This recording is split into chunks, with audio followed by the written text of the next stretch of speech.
खमा गणिसा, मैं एसके भाटिया, मैं मारवाड़ से हूँ। आज मेरे गांव की ढाणी की रसोई में बनने जा रहे हैं मेहमानों के लिए राजस्थानी थाली। तो चलिए मेरे संग और बनाते हैं मेहमानों के लिए कुछ स्पेशल। तो यहाँ सबसे पहले मैंने गट्टे की सब्जी बनाई है। गट्टे की सब्जी बनाने के लिए मैंने यहाँ ली है परात। परात में डालेंगे बेसन। मैं यहाँ 5 से 6 मेहमानों के लिए भोजन थाली तैयार कर रही हूँ। तो यहाँ मैंने 1 कटोरी बेसन लिया है। बेसन में डालेंगे दही, 1 छोटा चम्मच तेल, अजवाइन, साबुत धनिया, भुना हुआ जीरा और हींग। ये सब डालने के बाद इनको अच्छे से मिला लेंगे। मिलाने के बाद यहाँ पर थोड़ा थोड़ा पानी ऐड करते हुए इनका डो तैयार कर लेंगे। बेसन के गट्टे के लिए आटा लगाते समय इतना ध्यान रखें कि ना आटा ज़्यादा सॉफ्ट हो ना ही ज़्यादा टाइट हो।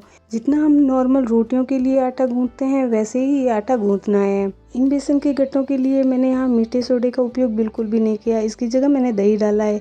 तो इस तरीके से मैंने गोल इंच के बड़े बड़े गट्टे तैयार कर लिए हैं। अब चूल्हे में जलाई अग्नि, चूल्हे पे रखी कढ़ाई, कढ़ाई में डाला पानी। पानी जब बढ़िया गर्म हो जाए तब इसमें हम डाल देंगे तैयार गट्टे और ढक्कन देकर इनको 3 से 4 मिनट तक अच्छे से पकाएंगे। और एक बार इनको थोड़ा उलट पलट करने के बाद ढक्कन देकर इनको 5 मिनट के लिए और पका लेंगे। जब गट्टे अच्छे से उबल जाए तो इनको एक अलग बर्तन में निकाल लेंगे और इनके छोटे छोटे पीस कर लेंगे। आप अपनी सुविधा अनुसार इन गट्टों की साइज़ बड़ी या छोटी भी रख सकते हैं।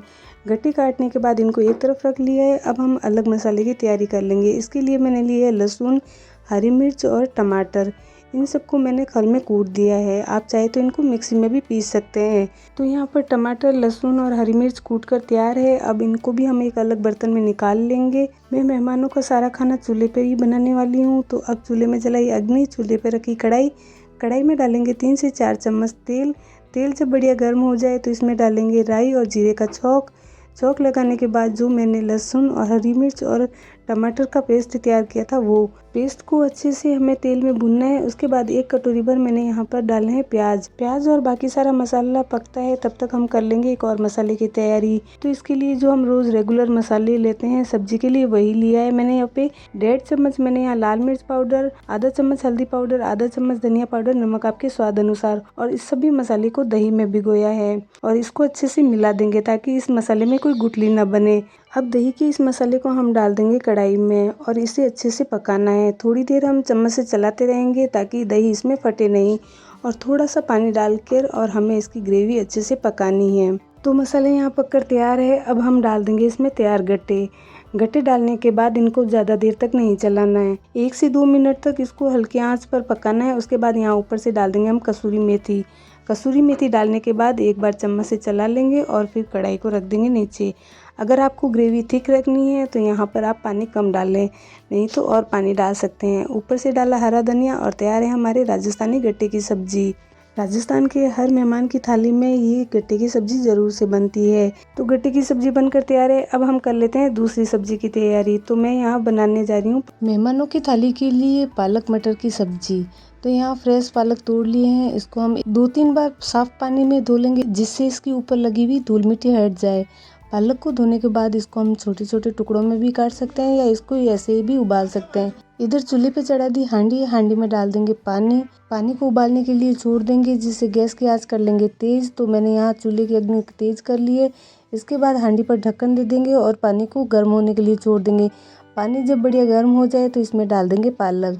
यहाँ मैंने पालक को काटा नहीं है, सीधे ही उबालने के लिए हांडी में डाल दिया है। सारा पालक डालने के बाद करछी की सहायता से सारे पालक को अच्छे से दबा लेंगे और इसको ढक्कन देकर पालक को उबलने के लिए छोड़ देंगे। पालक को उबलने में ज़्यादा समय नहीं लगता है। 5 से 7 मिनट में पालक उबल कर तैयार है। तो अब ढक्कन हटा लेंगे हांडी से। तो इधर पालक अच्छे से उबल चुके हैं। अब करछी की सहायता से सारे पालक को हम निकाल लेंगे। तो पालक को हम एक बर्तन में निकाल देंगे और ठंडा होने के लिए छोड़ देंगे। ठंडा होने के बाद इसको हम पीस लेंगे। मेहमानों की थाली के लिए यूँ तो मैंने कई तरह के व्यंजन बनाए हैं, पर यहाँ मैंने पालक ज़्यादा उबाल दिए तो पालक पनीर के साथ साथ मैंने यहाँ पर पालक मटर की भी एक अलग से सब्जी बना ली है। तो पालक यहाँ ठंडे हो चुके हैं। अब मैंने लिए खल, खल में पालक को पीस लेंगे। आप पालक को पीसने का काम मिक्सी में भी कर सकते हैं, पर मैं यहाँ देसी तरीके से बना रही हूँ चूल्हे में, तो सारा काम देसी तरीके से ही कर रही हूँ। तो खल या सिलबट्टे पर पालक पीस लेते हैं। उबली हुई पालक को पीसने में ज़्यादा समय नहीं लगता है, वो जल्दी ही पीस जाते हैं। पीसने के बाद मैंने कटोरी में पालक को निकाल लिया है। अब चूल्हे पे चढ़ाई हांडी। हांडी में डाला तेल। तेल जब अच्छे से गर्म हो जाए तो यहाँ जीरे का छौंक लगाया। जीरे का छौंक लगाने के बाद यहाँ साबुत लहसुन डालेंगे। लहसुन डालने के बाद यहाँ पर डालिए मैंने हरी मिर्चें। हरी मिर्च डालने के बाद यहाँ पर डाल देंगे 1 कटोरी मटर, हरी मिर्च, लहसुन सभी को अच्छे से भूनना है तेल में। उसके बाद यहाँ डालेंगे रोज़ मसाले जो हम सब्जी में डालते हैं। 1 चम्मच लाल मिर्च पाउडर, आधा चम्मच हल्दी पाउडर, आधा चम्मच धनिया पाउडर, नमक आपके स्वाद अनुसार। थोड़ा सा पानी डालकर ढककर इन सभी को अच्छे से पका लेंगे। मसाला पकने में 5 से 7 मिनट लगे। अब ढक्कन हटा लेंगे और मसाला अच्छे से पक चुका है। मटर भी यहाँ गल चुके हैं। अब हम यहाँ पर डाल देंगे जो हमने पालक पीस कर रखे थे। पालक डालने के बाद इनको 2 से 3 मिनट तक हम पकाएंगे और हमारी तैयार है मटर और पालक की सब्जी। पालक को ज़्यादा देर पकाना नहीं है क्योंकि पालक पहले से ही उबले हुए हैं। तो तैयार है हमारे मटर पालक। एक और थाली के लिए सब्जी बन चुकी है। अगर आपको यहाँ पर पानी की मात्रा कम लगती है तो पानी और ऐड कर सकते हैं। पालक डालने के बाद थोड़ी देर और पका लिया। अब तैयार है हमारी पालक और मटर की सब्जी। अब हम हांडी को उतार लेंगे चूल्हे से नीचे और राजस्थानी थाली के लिए एक और सब्जी तैयार है। ऊपर से डाल देंगे खूब सारा हरा धनिया। अब हम मेहमानों की थाली के लिए अगले व्यंजन की तैयारी करते हैं। तो इसके लिए मैंने अगली सब्जी बनाई है पालक और पनीर की सब्जी। तो चलिए राजस्थानी थाली के लिए एक और डिश तैयार करते हैं, पालक और पनीर की स्वादिष्ट सब्जी। पालक पनीर की सब्जी पूरे देसी तरीके से हम चूल्हे पर बनाएंगे। तो ये रेसिपी आपको ज़रूर पसंद आएगी। चलिए बनाना शुरू करते हैं। तो यहाँ पर मैंने चूल्हे में अग्नि जला ली है। चूल्हे पे रखी है हांडी में डाला है पानी को गर्म करना है हमें अच्छे से। तो ढक्कन देकर यहाँ पे पानी को गर्म होने के लिए छोड़ दिया है।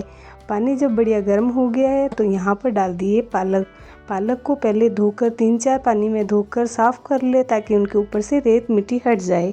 यहाँ मैंने 500 ग्राम पालक लिए हैं। आप चाहे तो पालक को उबालने से पहले इनको छोटे छोटे टुकड़ों में काट भी सकते हैं। मैंने यहाँ पालक को सीधा ही गर्म पानी में डिप कर दिया है। अब ढक्कन देकर इनको 2 मिनट तक उबाल लेंगे। पालक को उबलने में ज़्यादा समय नहीं लगता है। तो ये 2 से 3 मिनट के अंदर ही पालक अच्छे से उबल चुके हैं। गैस की आंच यहाँ पर तेज थी। तो पालक उबलकर एकदम तैयार है। अब हम इसे निकाल लेंगे एक बर्तन में और थोड़ी देर ठंडा होने देंगे। उसके बाद इनको पीस लेंगे। पालक और पनीर दोनों ही खाने में बहुत ही पौष्टिक होते हैं। खाने में पालक पनीर की सब्जी बहुत ही स्वादिष्ट होती है और बनाने में बहुत ही आसान। आप इसे किसी भी खास अवसर पर बना सकते हैं। तो इधर पालक भी ठंडा हो चुका है। अब हम लेंगे खल में डालेंगे ठंडा कर रखा पालक और इसको पीस लेंगे। आप चाहे तो मिक्सी में भी इसे पीस सकते हैं। वैसे तो पालक पनीर की सब्जी हम 12 महीने ही खा सकते हैं, पर इस ठंड के मौसम में पालक पनीर ज्यादा बनती है क्योंकि सर्दियों के मौसम में पालक बहुत अच्छी आती है। इसलिए सर्दियों में पालक के अलग अलग व्यंजन बनाए जाते हैं। तो इधर पालक पीसकर तैयार है। इसे निकालेंगे एक अलग बर्तन में और अब लेंगे हम पनीर यहाँ मैंने 300 ग्राम लिया है। आप अपनी इच्छा अनुसार ज्यादा भी ले सकते हैं। फिर पनीर को छोटे छोटे चौकोर टुकड़ों में काट लिया है। मैंने यहाँ पनीर के 1-1 इंच के टुकड़े किए हैं। आप अपनी पसंद अनुसार किसी और भी आकार में काट सकते हैं। तो पनीर के टुकड़े भी कट कर तैयार है। अब चूल्हे में जलाई अग्नि, चूल्हे पे रखा कढ़ाई में डालेंगे तेल या घी। जब तेल अच्छे से गर्म हो जाएगा तब इसमें डाल देंगे पनीर के टुकड़े और मध्यम आंच पर पनीर के टुकड़ों को हल्का भूरा होने तक भूनना है। तो पनीर यहाँ भूनकर तैयार है। अब हम इसे निकाल लेंगे एक बर्तन में और उसी कढ़ाई में थोड़ा सा और तेल या घी डालकर उसमें डालेंगे साबुत गरम मसाला और एक बारीक कटा प्याज को हल्का भूरा होने तक भूनना है। उसके बाद हम डालेंगे यहाँ पर 2 कटे हुए टमाटर और प्याज को अच्छे से तेल में पकाना है। आप यहाँ चाहे तो टमाटर और प्याज को पीस कर भी डाल सकते हैं, पर मैंने यहाँ महीन काट कर इनको डाला है। उसके बाद मैंने यहाँ पर डाला है हरी मिर्च, लहसुन और अदरक को कूटकर। इसके बाद हम यहाँ डालेंगे जो हम रोज रसोई में सब्जी में काम में लेते हैं, वही रेगुलर मसाले। 1 चम्मच लाल मिर्च पाउडर, आधा चम्मच हल्दी पाउडर, आधा चम्मच धनिया पाउडर, नमक आपके स्वाद अनुसार। ये सब मसाला डालने के बाद यहाँ थोड़ा सा पानी डाल के इस मसाले को अच्छे से पकाना है। जब मसाला अच्छे से पककर तैयार हो जाए तो यहाँ डाल देंगे हम पालक की प्योरी डालने के बाद इनको अच्छे से मसाले में मिलाना है। अगर आप पालक पनीर की सब्जी की ग्रेवी अगर पतली रखना चाहते हैं तो यहाँ थोड़ा सा पानी ऐड कर लें। पालक की प्योरी को मसाले में डालने के बाद इसको लगातार चम्मच से चलाते रहना है ताकि मसाला और पालक की प्योरी दोनों एक साथ हो जाएं। थोड़ी देर पकाने के बाद यहाँ पर ऐड कर दिए मैंने पनीर के टुकड़े और इसको भी मसाले में अच्छे से मिला लेना है। पनीर के टुकड़े डालने के बाद इसको ज्यादा देर तक नहीं पकाना है। अगर आपको पालक पनीर की सब्जी में पनीर को बिल्कुल भी नहीं भुना है तो आप बिना भुने भी इन्हें डाल सकते हैं। तो सब्जी बनकर तैयार है और यहाँ पर डालिए घर की फ्रेश मलाई। तो तैयार है हमारे एकदम देसी तरीके से चूल्हे पर बनाई हुई पालक पनीर की ये सब्जी। तो आप भी इस ठंड के मौसम में गर्मा गर्म पालक पनीर की सब्जी बनाए और गर्मा गर्म नान या पराठे के साथ सर्व कीजिए। तो हमारी मेहमानों की थाली में एक और डिश तैयार हो चुकी है, इसे हम सर्व करेंगे।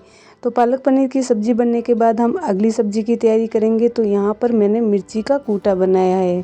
राजस्थानी थाली हो और उसमें मिर्ची का कूटा या मिर्ची की टिपोगड़ी ना बने, ये तो हो ही नहीं सकता है। तो चलिए बनाना शुरू करते हैं मिर्ची का अचारी कूटा। मेथी के साथ हम बनाएंगे, ये खाने में बेहद ही स्वादिष्ट है। चलिए तो बनाना शुरू करते हैं मिर्ची मेथी का अचारी कूटा। तो यहाँ सबसे पहले मैंने ले ली है खड़। आप चाहे तो इसको सिलबट्टे में भी कूट सकते हैं और या मिक्सी में भी पीस सकते हैं।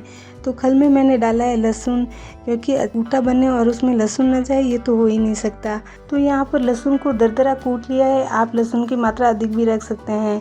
तो यहाँ पर लहसुन कूट के मैंने एक अलग बर्तन में निकाल लिया है। इसके बाद हम कूटेंगे मिर्ची को। अभी मार्केट में बहुत अच्छी मिर्ची आ रही है, ये खाने में बिल्कुल भी तीखी नहीं है। तो यहाँ पर खल में मैंने सारी मिर्चियों को भी कूट लिया है। आप इनको चाहे तो मिक्सर में भी ग्राइंड कर सकते हैं, इनका दरदरा पेस्ट बनाना है, या फिर सिलबट्टे पे भी पीस सकते हैं। अगर आप देसी खाने के शौकीन हैं तो सिलबट्टे या खल में इस मिर्ची के कूटे को ज़रूर बनाइएगा, देसी स्वाद के साथ आनंद ही आ जाएगा। मैंने यहाँ पर जो मिर्ची ली है वो खाने में बिल्कुल भी तीखी नहीं है, इसलिए इनके बीज भी साथ में ही कूट लिए हैं। अगर आपको बीज पसंद नहीं है तो आप पहले से ही बीजों को हटाकर फिर कूट लें। तो सारी मिर्ची यहाँ पर कूट के तैयार है, इनको निकालेंगे एक अलग बर्तन में। अभी हल्की हल्की सर्दियाँ आ रही है, तो मिर्ची का कूटा अगर कढ़ी के साथ मिल जाए तो बात ही अलग है। तो मिर्ची का कूटा कई तरीके से बना सकते हैं। वैसे यहाँ मैंने अचारी मेथी का कूटा बनाया है। तो अब हम चूल्हे में अग्नि जलाएंगे और रखेंगे कढ़ाई। कढ़ाई में डालेंगे 3 से 4 चम्मच तेल। तेल जब गर्म हो जाए तो यहाँ पर डालेंगे मेथी दाना, सौंफ, कलौंजी और जीरा। ये सब डालने के बाद यहाँ पर डाल देंगे कूटा हुआ लहसुन और इनको अच्छे से पकाना है। लहसुन को तब तक पकाना है जब तक इसका रंग थोड़ा हल्का भूरा ना हो जाए। तो यहाँ पर लहसुन का कलर भी चेंज हो गया है। तो अब डाल देंगे कुटी हुई हरी मिर्च का पेस्ट। ये डालने के बाद इनको अच्छे से पकाना है। यहाँ पर मिर्ची को कूटने के बाद मैंने धोया नहीं है, सीधा ही हम इसको तेल में फ्राई करेंगे। तेल में फ्राई करने से जो भी मिर्ची में कुछ तीखापन हो वो भी हट जाएगा। अच्छे से फ्राई करने के बाद में यहाँ पर जो हम रोज़ रेगुलर मसाले जो हम हर सब्जी में डालते हैं, धनिया पाउडर मैंने यहाँ 1 चम्मच डाला है, हल्दी पाउडर आधा चम्मच और नमक आपके स्वाद अनुसार। इसमें लाल मिर्च पाउडर बिल्कुल भी नहीं डाला है। अगर आप लाल मिर्च पाउडर डालना चाहते हैं तो कश्मीरी लाल मिर्च डाल सकते हैं, वो बिल्कुल भी खाने में तीखी नहीं होती है। ये सब डालने के बाद इनको अच्छे से फ्राई करना है। 5 मिनट फ्राई करने के बाद मसाला भी तैयार है और हमारी हरी मिर्ची का कूटा भी तैयार है। तो इसको हम गरम गरम कटोरी में सर्व करेंगे और कढ़ी और गर्मा गर्म बाजरे की रोटी के साथ इसको घी डालकर खाएंगे। अगर आप मिर्ची खाने के शौकीन हैं तो इस तरीके से मिर्ची का कूटा ज़रूर बनाइएगा। ये अचारी मेथी और हरी मिर्च का कूटा एकदम ही स्वादिष्ट है, बिल्कुल भी खाने में तीखा नहीं है। तो मेहमानों की थाली के लिए एक और सब्जी बनकर तैयार है। चलिए आगे करते हैं दूसरी तैयारी। तो मेहमानों के लिए अगली थाली में है सूजी का हलवा। सूजी के हलवे के लिए मैंने यहाँ पर 1 चम्मच भर कर घी डाला है। घी डालने के बाद यहाँ पर सूजी डाली है। सूजी को घी में अच्छे से भूनना है। जब सूजी अच्छे से भून जाए तो यहाँ डालेंगे गर्म पानी। गर्म पानी डालने के बाद डालेंगे चीनी और उसके बाद तैयार है हमारा सूजी का हलवा। और यहाँ इलायची पाउडर डालने के बाद में कढ़ाई नीचे उतार लेंगे। इसके बाद मैंने यहाँ तैयार किया है रायता। रायते के लिए हांडी में डाल दिया है दही और चूल्हे में जली हुई है अग्नि। चूल्हे में रखेंगे लोहे की करछी और यहाँ पे डाली मैंने 1 चम्मच घी। घी जब अच्छे से गर्म हो जाए तो डालेंगे राई या सरसों। जब ये चिटकने लगे तब यहाँ डालेंगे हल्दी। हल्दी डालने के बाद करछी को हटा लेंगे अग्नि से और डालेंगे मिर्ची। मिर्च डालने के बाद में सीधा ही हम दही में करछी को उलट देंगे और ढक्कन दे लेंगे। ढक्कन देने के बाद थोड़ी देर बाद ढक्कन हटा लेंगे और डालेंगे नमक और तैयार है हमारा रायता। यहाँ मैंने प्याज और खीरे का रायता बनाया है, आप सिंपल रायता भी बना सकते हैं। तो यहाँ मैंने मेहमानों की थाली के लिए काफ़ी व्यंजन बना दिए। इसके अलावा मैंने और भी व्यंजन बनाए पर वीडियो काफ़ी लंबा हो जाएगा, इसलिए जो व्यंजन बने उनकी मैंने सारी रेसिपी आपके साथ शेयर कर दी है। तो यहाँ पर मैंने बनाए थे राजस्थानी बेसन के गट्टे, हरी मिर्ची का कूटा, काचरी की अचारी सब्जी, रायता, लहसुन लाल मिर्च की सूखी चटनी, पुदीने की हरी चटनी, बेसन के गट्टे के पुलाव, सूजी का हलवा, पापड़ और चपाती, और साथ ही रखे हैं कुछ सलाद। तो तैयार है हमारे मेहमानों की आज की राजस्थानी थाली। इस थाली को देखकर आप भी आइडिया लगा सकते हैं कि अगर आपके घर में अचानक मेहमान आ जाए और आपके पास थोड़ा ज़्यादा समय है तो इस तरीके से आप थाली तैयार कर सकते हैं। तो कैसी लगी आज के मेहमानों की स्पेशल थाली, मुझे भी कमेंट बॉक्स में ज़रूर बताइएगा। अगर आपको भी मेरी राजस्थानी थाली पसंद आती है तो प्लीज़ मेरे चैनल को लाइक, शेयर एंड सब्सक्राइब ज़रूर कीजिएगा। यहाँ आपको मिलेगी राजस्थानी देसी खाने का स्वाद, व्यंजन और उन्हें बनाने के अलग अलग तरीके। तो आज की इस राजस्थानी थाली के साथ ही मैं अपना ब्लॉग यहीं एंड करती हूँ। मिलते हैं एक नए ब्लॉग के साथ। खमा गणिसा।